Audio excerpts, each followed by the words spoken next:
Le rédacteur en chef d'un journal d'opposition tamoul et l'un de ses amis ont été abattus la nuit dernière dans le 10e arrondissement. Les deux hommes, réfugiés politiques d'origine sri-lankaise, ont été tués par des inconnus qui ont réussi à prendre la fuite. L'enquête de Marianne Buisson et de Guy Elkrieff. 27 boulevard de la Chapelle hier soir, 2 coups de feu sont tirés. 2 hommes s'écroulent sur le trottoir. Ils décéderont un peu plus tard des suites de leurs blessures.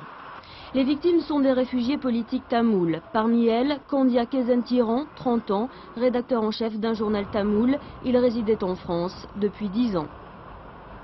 C'est un homme non violent qui respecte les droits de l'homme, mais qui travaille pour les droits de Tamoul, actuellement violés par l'État sri-lankais. La communauté sri-lankaise est fortement implantée dans le 10e arrondissement.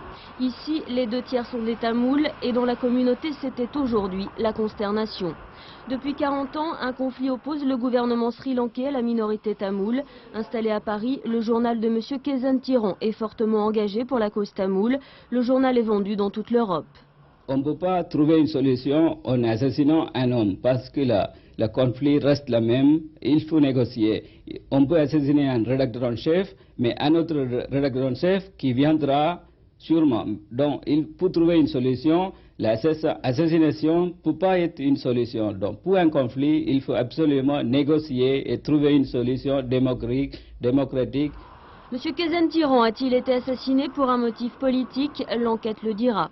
En tout cas, ce meurtre laisse un journal orphelin. Le bureau du rédacteur en chef était aujourd'hui un bureau vide.